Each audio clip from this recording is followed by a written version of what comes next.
Hey there. Recorded. Okay, there we go. So, okay, so where did that go?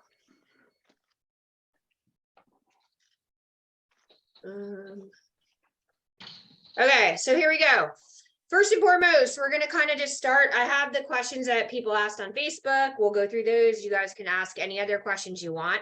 But usually one of the first things people ask us is, why do we use Training Peaks? And I look at it for a lot of reasons, but basically, like, this allows you to have a history of any sort of endurance training that you've done. Your accounts are your own. We do not own them. Your coaches do not own them. So that stays with you. Your data stays there. The feedback stays there. The workouts stay there. And it's a great tool when you to look back on as you're training for different things, to kind of just see where you are or where you were, or especially if you're repeating races. It's always nice to go back. You can look at terrain, you can look at your fueling, things like that. It allows for consistent planning and feedback and data analysis. And when we get in and I share the Training Peaks, we're going to talk more about that.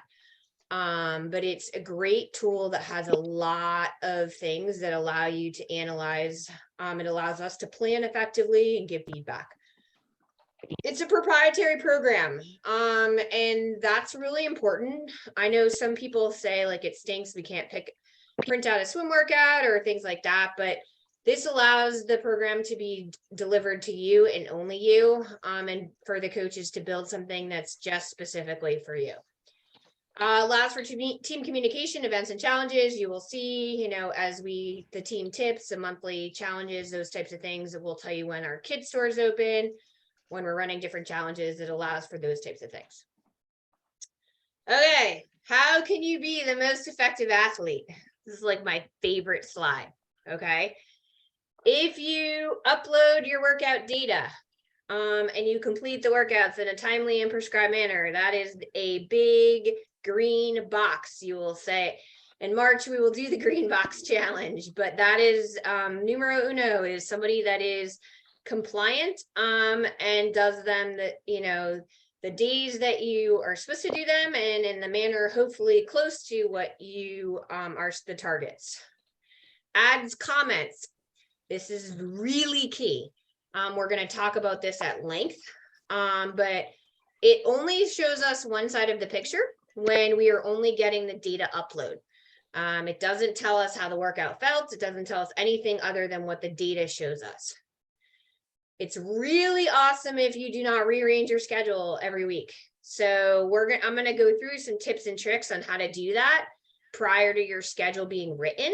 But it's super helpful if you put in your commitments, days your way, weekends, things like that, so that we can plan around that. That is our job, to do that, and to work around your schedule. That being said, I know that there's a really nasty upper respiratory infection going around right now, some flus going around. So things are going to get missed, and we can rework them, but it's super helpful if you know that places you're going, travels, things like that, that you put those in Training Peaks. Does not move all missed workouts and try to complete them all on one weekend. So if you miss a workout, our coaching staff is going to tell you to move on.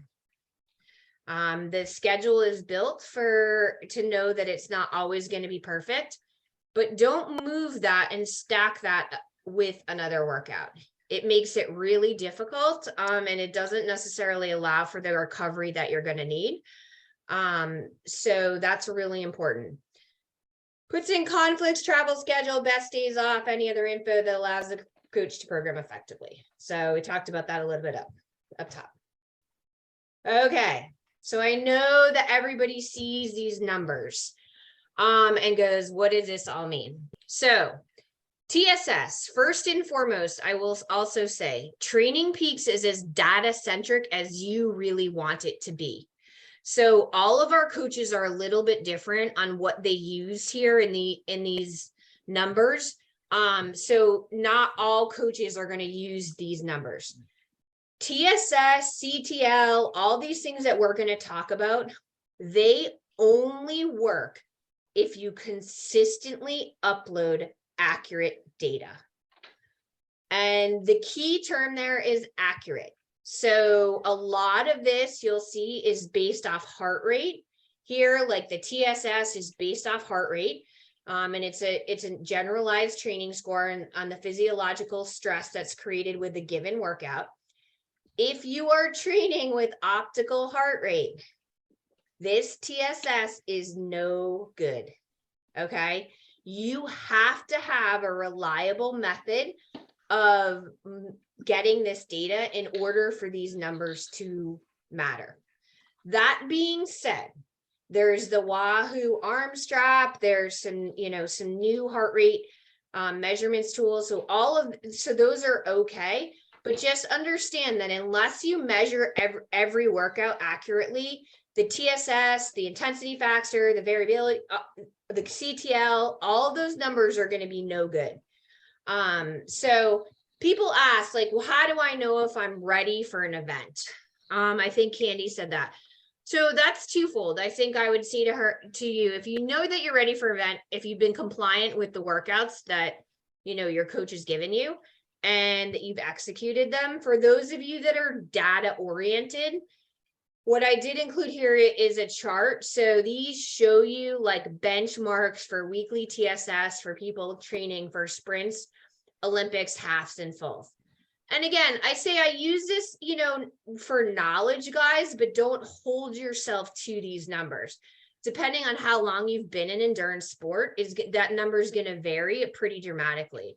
So, and looking at the hours too. So I would highly doubt that there's any of us on this call that are looking at training 30 hours a week for a full different distance race. So we caveat these numbers and saying like these are general areas of where we see athletes in these different distances.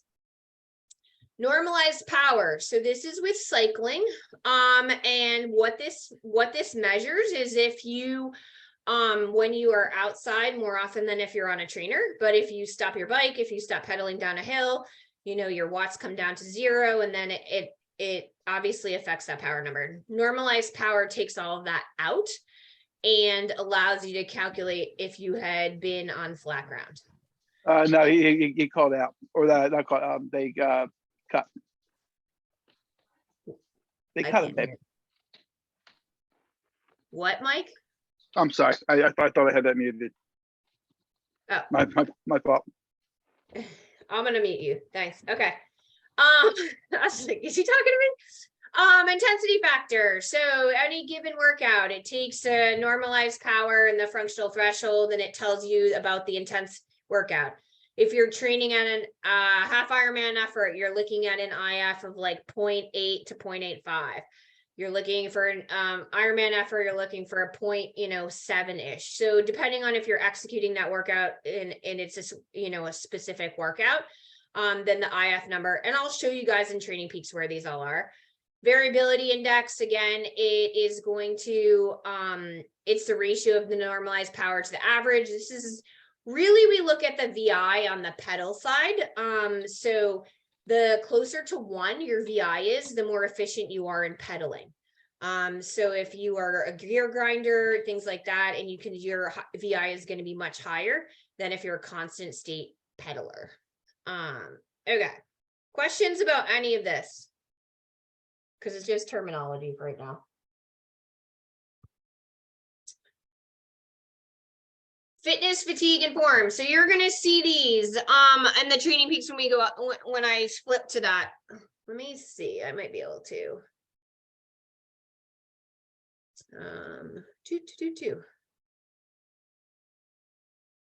Okay. So if we look at this Training Peaks account, here's where you're going to see fitness, fatigue, and form. Okay. You're also going to see the total duration prescribed, the total TSS, the bike duration. I'm using this as like a dummy account because I just want to show you some things afterwards in here.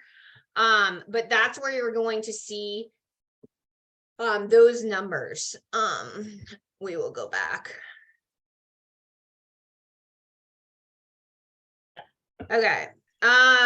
So CTL, again, I said this before, it's all related to the heart rate and the data. Here's the thing, fitness doesn't start calculating unless you've used the platform, and Training Peaks has 42 days of data. And it's 42 days of consistent data. So you just want to make sure, so people that are coming on board new to Training Peaks, things like that, we're still in that window where we don't even have valid numbers. Acute training load or fatigue, it combines duration and intensity to provide the value of how much the athlete has recently trained. And Training Peaks calculates all of these. Same thing with form. It's a balance between the stress, how much they've trained recently and how much they've trained historically. It's not a predictor of performance because people will always say my form is a negative number, but it's a measure of how adapted the athlete is to the training load. Okay, so that will be a negative, especially now in the early season, because a lot of us aren't adapted and we don't want to be fit and race ready in January. That defeats the purpose of racing in June, July, and August.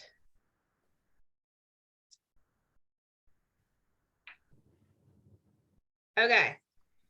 So here's an example of a Training Peak works out. So when this comes in, I'm just trying to move people. So when this comes in, if this file comes into to me and I'm looking at it. So this is a bike workout that has a lot of anaerobic efforts in it.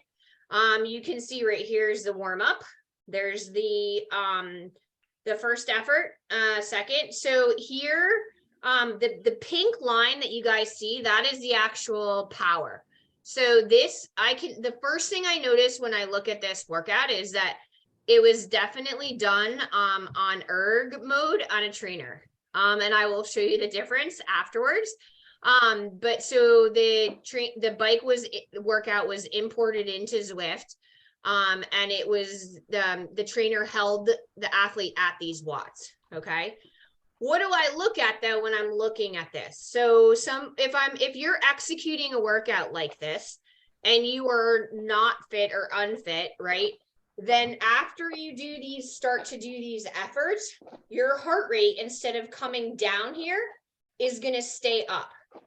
So it's not going to recover in the prescribed time that you've been given. So clearly from this, like I can see like that the effort wasn't too hard, it was manageable, and it dropped. You can see over the period of time it does not lower as much, but it comes pretty darn close.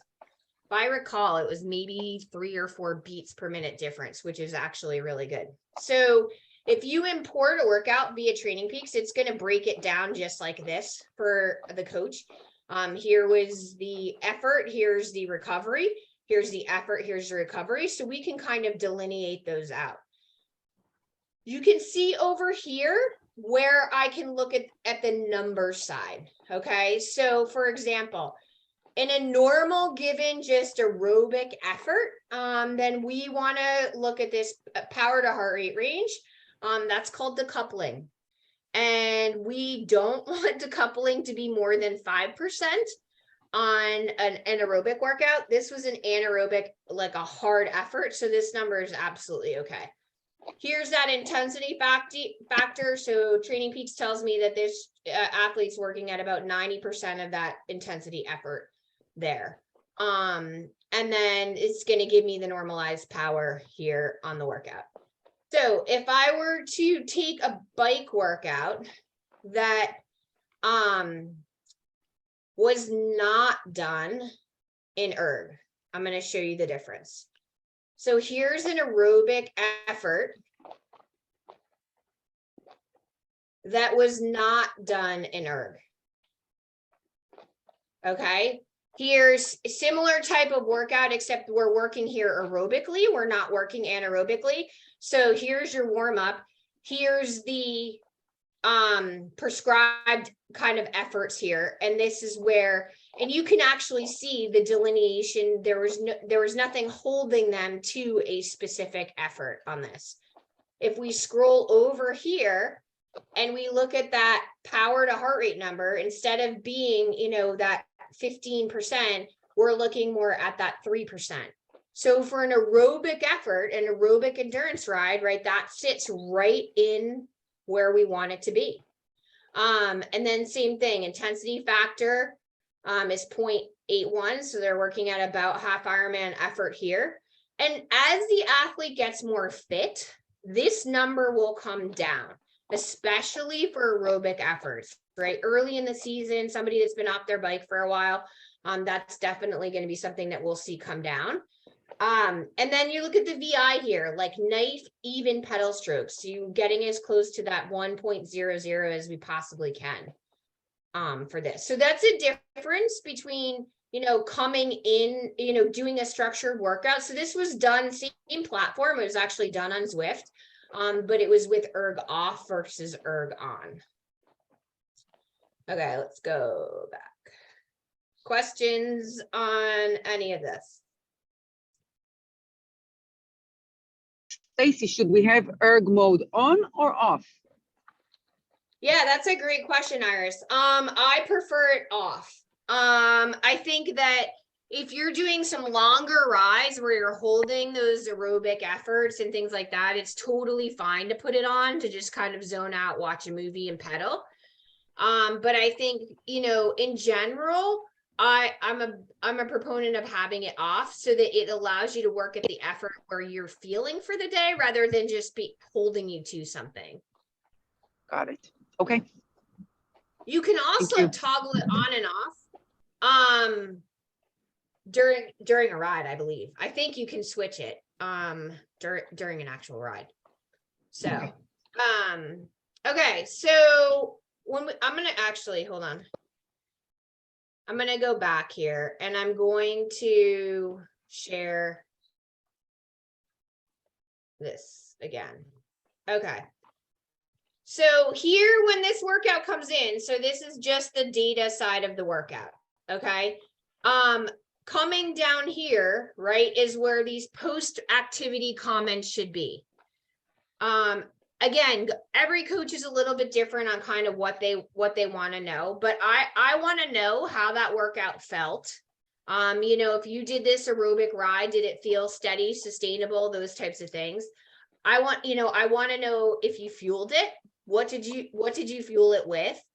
You know, if anything's bothering you, those types of things. So these post-activity workout comments are super, super important.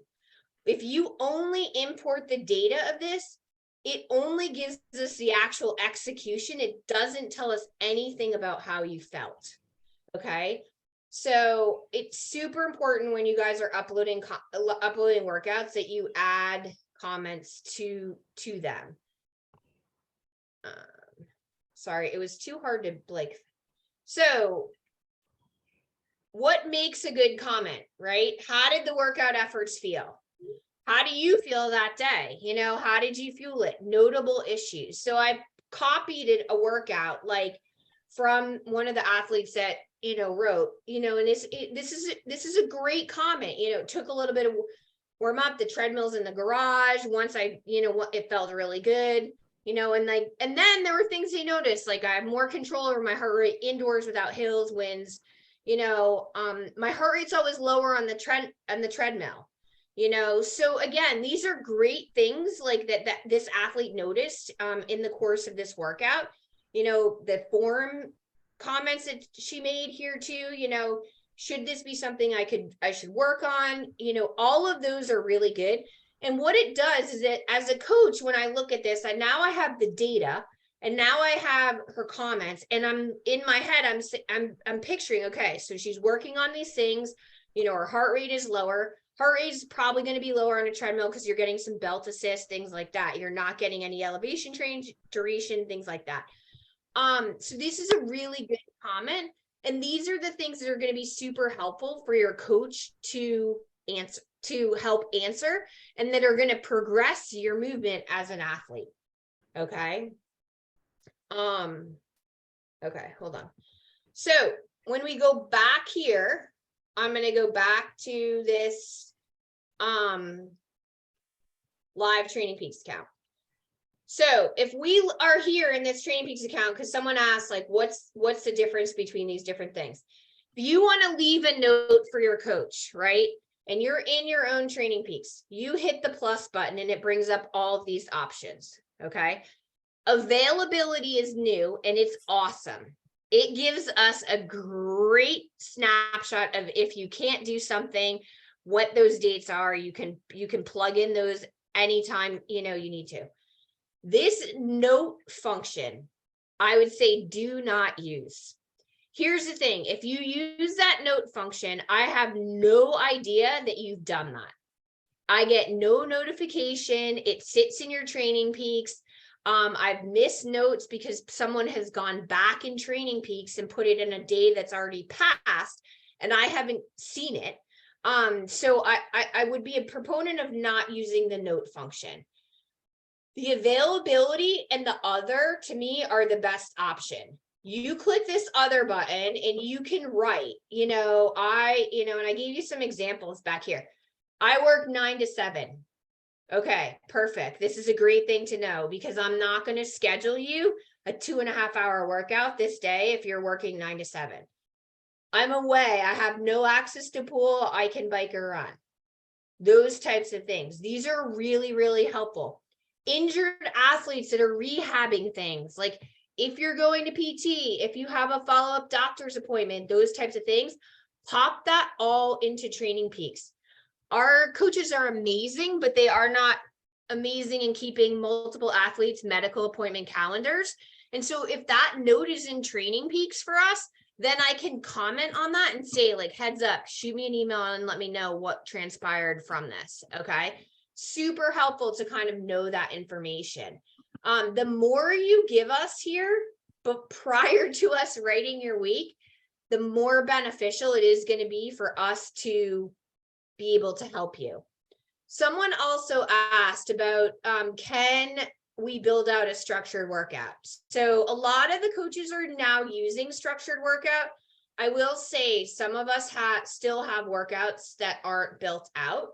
And so the answer to that is you get a workout that's not built out. You absolutely can do that. How you do that, if this is the workout and see, here's the example here of what you need to do. If you click this build workout button, you can then build the workout. So if you're going to build it out by duration, that's usually what most of our stuff is written in. We can build this out. This is kind of built off RPE, so we'll probably go with that. You hit continue. So the first thing is a 10-minute warm up. Basically, you're going to drag, you're going to drop your warm up.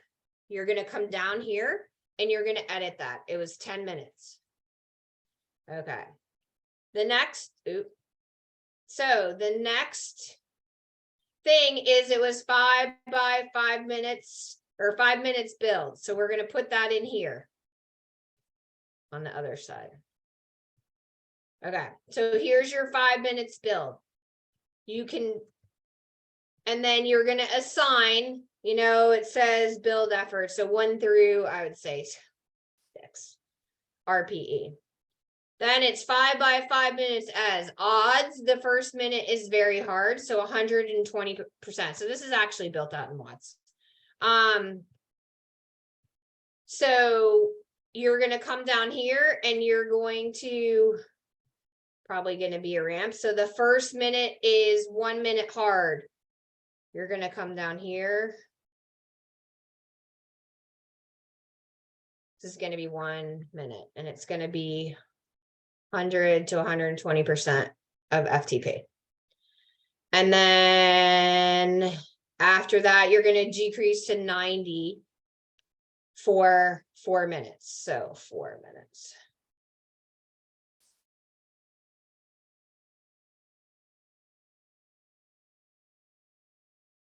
Oh.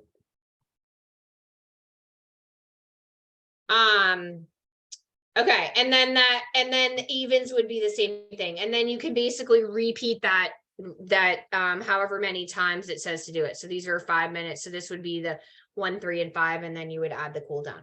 So that then when you did this, if you did this in Zwift, it would actually import this way and it would bring you up with your FTP numbers. So I know somebody asked, like, can we build out workouts? And the answer is yes, you can. Okay, the second thing I know somebody asked about was uploading swim workouts to our Garmin watch. So that's available, and there's some of the coaches have structured swim workouts. This is what I'm going to caution you at. A couple of, and again, this is really like kind of anecdotal information. A couple of my athletes have tried this structured workout in the pool. And what has happened is if you are not exactly on the time thing with your Garmin, then the Garmin keeps going and assuming that you should be swimming. And it really kind of messes up the entire flow of the workout. I would recommend that you, if you are dead set on using a Garmin in the pool, that you just still continue to do it manually. You can absolutely try it. You cannot send a workout to Garmin unless it's built out and it has some sort of bottom built out in Workout Builder. So if you get a swim workout and it's not built out this way, it will not connect to Garmin. Okay, it would have to be built out in the Workout Builder. But I would caution you because I've heard that the rest intervals, if you're not on the money, then the Garmin does not like that. So what other questions do you guys have on Training Peaks?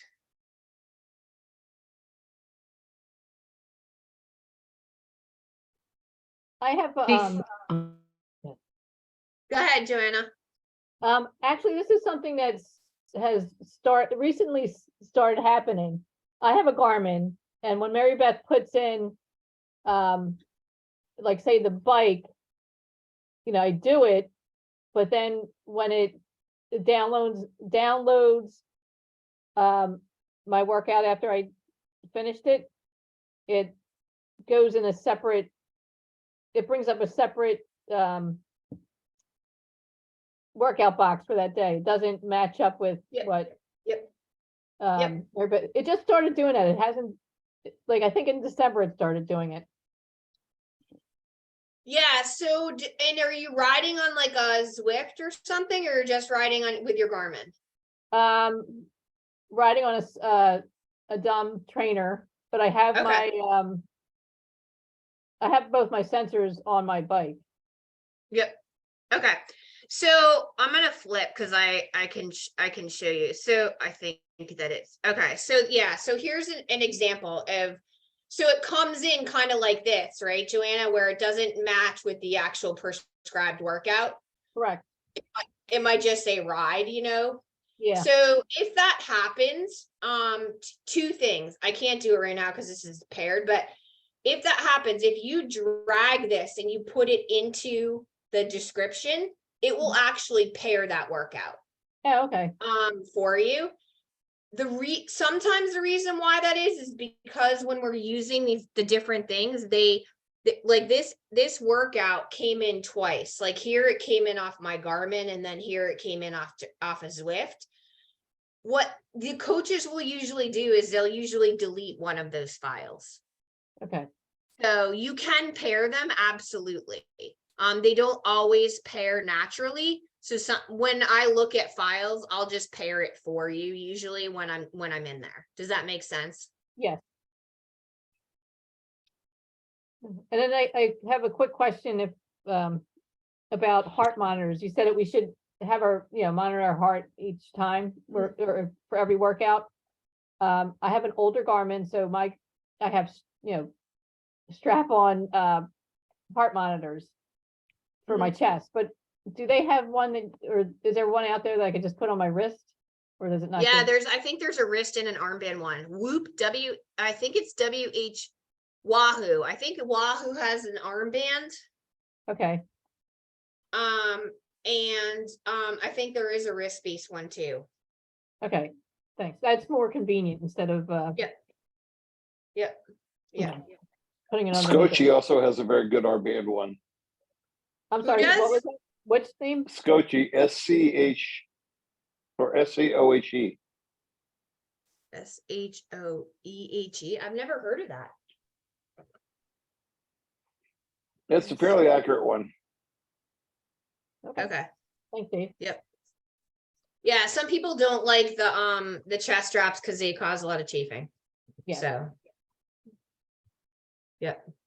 So. Okay, other questions? Yeah, another question is, if I remember correctly, Swift only recognizes certain workouts like RPE or FTP. Is that correct?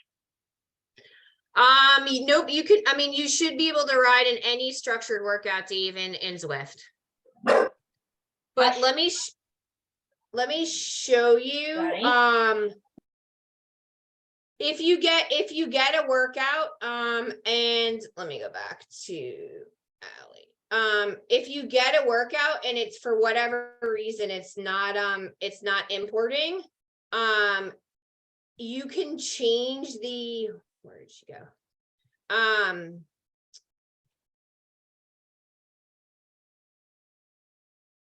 Here's the other thing too, that's actually helpful. So if you're in this, if you click this screen and this workout's built out, if you see the units section, if you click this down, it's going to give you the ability to change how that workout is prescribed.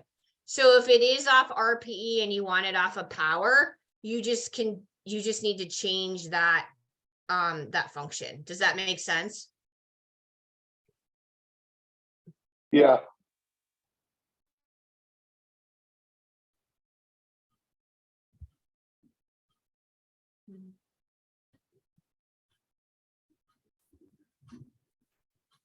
Other questions? Not a question. Can you just point out about the repeat function too? Because I like that one. Oh, yeah. When you're building out a structured workout? No, like the in the upper left-hand yeah, corner, yeah, right okay. under the date. Yep, okay, yep. I gotta go back to, hold on, I gotta go back to somebody that has, premium, right, Maribeth? So if you're putting notes in for, something, then, or, yeah, so this is a great example. So if you're putting notes in, or you have, like, let's say you have a standing, you go to hot yoga every Monday, because it's life changing, right? Up here, it has this option for reoccurring.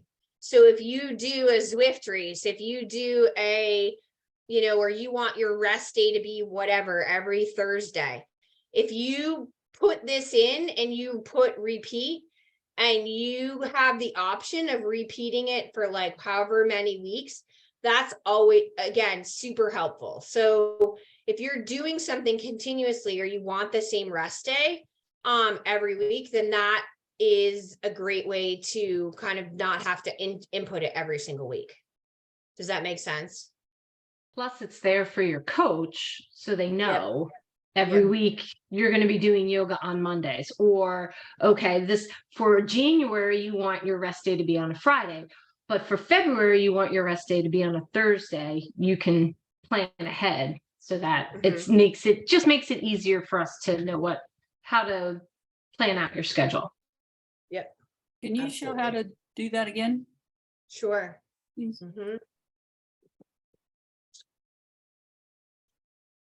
So if I come down here and I hit that I want my rest day to be every Saturday, right? Up here, Patty, it says does not repeat. If I click this, I have the option to repeat this every Saturday, you know, and then end it, you know, whenever, like, you know, I can run it through April. So What do as you- soon as I do that, and hit done and save and close, then it's gonna put my rest day every Saturday for those whatever weeks. What did you click to start that? Yep, okay, so if I'm in Training Peaks on the day that I want to add something or make a note, right? Then there's this plus function. Okay, I see it now. I hit that plus function and then that brings me kind of up to this dashboard. Okay, and then where did you say is the best way to add the comment? Okay, yep. So when you do a workout, in your workout, so in that workout is, I don't really care because this is my account, so I don't really care. So in this workout, like after I do it in the post activity comments is where you want to comment. Okay, Does that make sense? yes, So anything that isn't done. So if I have, once I do this run, you can write. If you are on Training Peaks on your phone and you open the app, then you are able to, there's a little button that says add a comment. yeah, okay. Yep. And those are great ways to add those comments. And then one more calendar question. If I'm planning on doing something Wednesday and then Mhm. something comes up and I can't, and I want to do it tomorrow and maybe tomorrow is my rest day. Just gonna flip flop. Can I just slide it over or what's the best way to move it? I mean, depends on who your coach is. And if, some coaches are more it depends on who your coach is. I would say, ask Kelly and say, hey, if I need to move things or shift things a day, are you okay with that? Okay, all right, Because I think that's what's, really, it's really up to them. I don't want to speak for everybody and say like, oh yeah, no problem. And then you move something Right. and then the coach gets mad, right? I usually say to mine, like right now in the build season, we can be a little bit more flexible. Once we start to do race specific stuff, it's really kind of hard to shift major workouts around because we built them to give you guys enough rest and recovery in between stuff. okay, So I don't want to stack like a hard bike with a hard run or two hard bikes together. Right. So, okay, yeah, so yes, Kathleen, you're right. You can only move workouts if you have a paid premium account. Any one-on-one coach athletes should have that. And if you don't, let us know because those accounts should be upgraded. But if your basic account, you can't move things around. Thank you for that. Yep. And Kathleen, did that answer your question on TSS?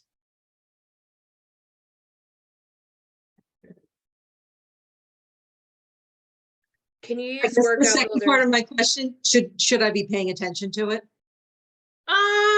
So again, I think it depends on what you're trying to build towards. I mean, I think, I say it's a tool in a toolbox.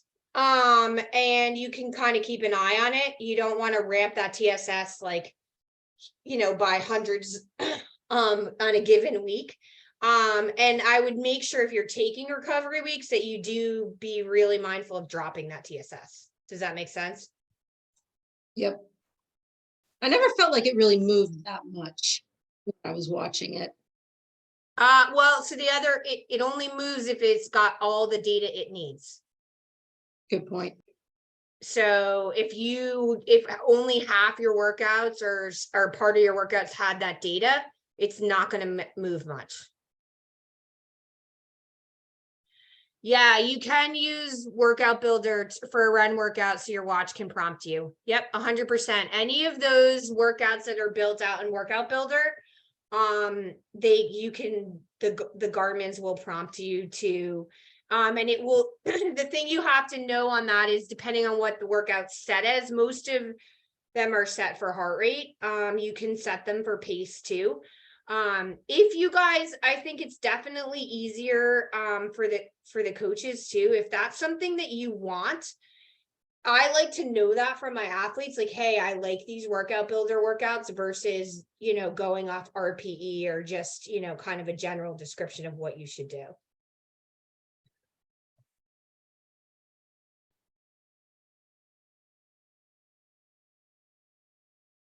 Other questions? I have a question about the app versus the web or computer-based program for the Yep.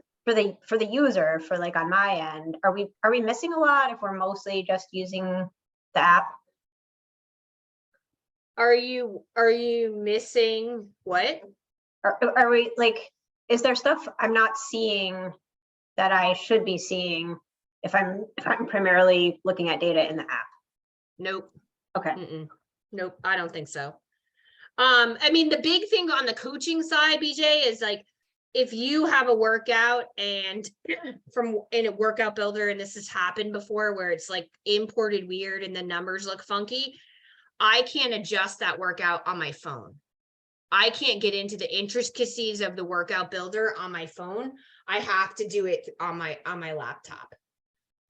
So if people are like, oh, can you adjust this or something like that? Obviously, as long as I'm at my computer, yeah, I can. But honestly, 9 times out of 10, like I use the app only, especially when uploading and adding comments. That makes sense. Thank you. Yeah, I think on the coaching side, right, we are in Training Peaks all the time because we can't see this stuff that we really need to see when we're on the app for the athlete. So I maybe on like 10 occasions have responded to a workout on my phone, but normally I'm always on my computer responding to workouts because I can't analyze the data if I'm not on my computer. Maribeth, you might feel differently, or Mike, but or Jess, even, I think she's on this call, but I feel like I don't review workouts on my phone. No, never. Okay. Yeah. Yep. Yep. No, I don't either. I just comment from my Okay. phone. Yep. Yep. Yep. So the nice thing about, and I can do this again, I can kind of show you, is like when you're looking at a workout and you're in Workout Builder and I want to pull a specific, part of the workout or look at something, Training Peaks will let me they'll let me highlight data and like snip segments. It will pull, what was the power or whatever for just this portion of the ride. It will allow me to look at the heart rates and, where they dropped and how much they dropped by and things like that. So and none of this can you do from your phone. You've got to do it all from the computer.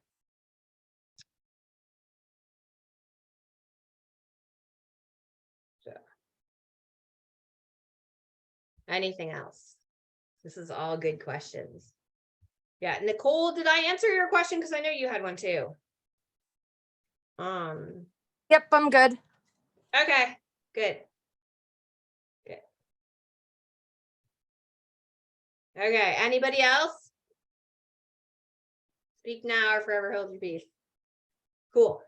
Oh, what does it mean if your PA to heart rate is negative? Yeah, so that's a good question. So that's going to usually happen like on more recovery type stuff that we see, and sometimes it's going to mean the data is bad. I know that this is it is, the data is not always right. But I think it is important to note that there will be times where I look at data, especially with power and pedals. If you're pulling data through, let me go back and see if I can find something that's like, so if you're going back and you're pulling something through sometimes I'm like, oh, it definitely doesn't look right. But those negative numbers should be more geared towards some sort of recovery.